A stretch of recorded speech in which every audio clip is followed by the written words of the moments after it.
Hello, today's Wednesday the 29th of July, and I'm recording this from Edinburgh in Scotland. I'm visiting my sister and her family for a few days, and we have a nice overcast Scottish afternoon to enjoy. It's remarkable when I think about it just how many of my family are from Scotland or live in Scotland. How many of my forebears are from Scotland, and I feel completely at home here because this is a country where men all have red beards and wear skirts. So I just blend into the crowd perfectly. Today's the feast of Saint Martha. Now, she's known to us only 2 or 3 times from the Gospels.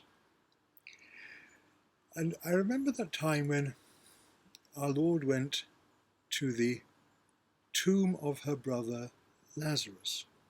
And she's very straightforward, Martha. She said, look, if you'd been here, this wouldn't have happened. But still, I believe. And so she's there with her sister Mary, who we're more familiar with. But she's there, and she's brought together a whole group of people. This is the family. There's 2 sisters and the brothers living together. Good heavens, I don't know how that happened. But anyway, here's a family, 2 sisters and a brother living together. And they had lots and lots of friends and lots of connections. And all of those people had come to be with Mary and Martha when their brother died, Lazarus. Now she brought together those people, friends and relatives. And then our Lord could act, perform that great miracle of the resurrection, of the raising of Lazarus from the dead. It wasn't the resurrection the way our Lord was resurrected, that's for later. But this is him bringing him back to life. And it was, of course, because of that many of the leading members of the Jewish community knew that they had to get rid of Jesus because he was becoming so popular. Again, we think about Martha when she's in the kitchen doing all the work, making the dinner, and her sister is sitting at the feet of Jesus. And she complains, look, I've got all this stuff to do. You know, these butties won't make themselves, and this washing up won't do itself. Tell her to give me a hand. And our Lord says to Martha, Martha, you worry and fret by so many things, but only one's necessary. And Mary's chosen that part, and leave her alone. She's all right. Martha is that wonderfully practical woman, if you like, the heart of the household, with all those friends and all that running of a household, running the domestic economy. And it's to her that we look today, as up for our inspiration and for her prayers. I know here in the Cunningham household, we see Mr. Cunningham working hard in his office in the house now because of the lockdown, and he's busy making calls all over the world and emails to everybody and keeping the whole show on the road. And Mrs. Cunningham, well, she's got a 4-year-old who we'll see later on, and she's heavily pregnant with child number 2, and there's a dog to sort out as well, and now even her brother's arrived, so she's got to sort him out. And it's often to the women of the family that all that devolves. It's often the wife and the mother who sees everything and hears everything and certainly knows everything. And they become, if you like, the foundation of the domestic household. You know, it's like a husband and wife, they have complementary roles within the family. And so I often get people saying, I often get women saying to me in spiritual direction or confession, you know, about all the things that they hear and they see. And I say, well, where do you get your support from? Where do you get your life from?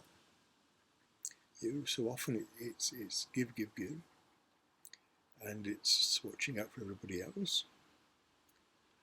But where is it that you, if you like, recharge your batteries? Where do you receive the nourishment that you need in order to give it? Now, it's quite important, I think, and this is for everybody, not just for wives and mothers and heads of house, female heads of households, that they do find some place for themselves. It's quite rare, really, because you're running around answering everyone's call and making sure everybody's right, and gym bags are full and dogs' bowls are full and husbands' teacups full and everything else. But where is it from? Where do they receive this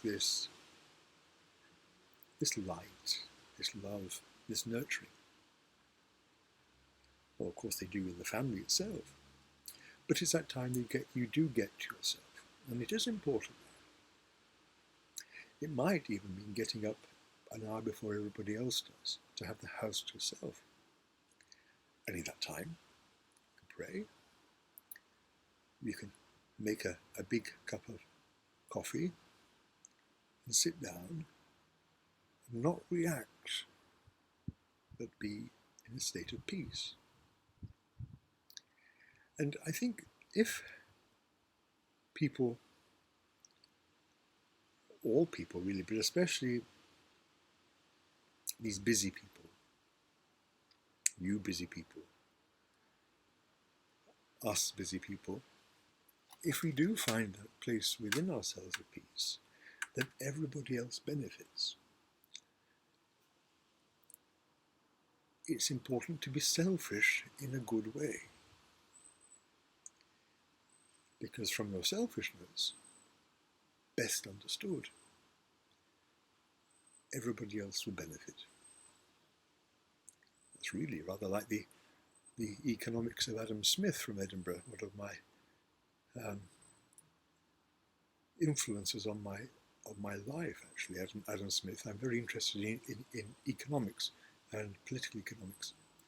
But again, there's the, if I'm all right, if I'm in a place of peace, then it will spread around me. If you're like an invisible hand, Smith might say, moves the benefits to everybody. So, they're my thoughts from Edinburgh. Happy St. Martha's Day. May she look after you all. Make your homes places of peace. But most of all, help you to find that place out of which comes life and light and love. It radiates out from you. So may God's holy angels be in your homes. Well, they're already in your homes. May they be in your homes and around you to support you and to guide you, and all those whom you love, both in this world and the next. God bless.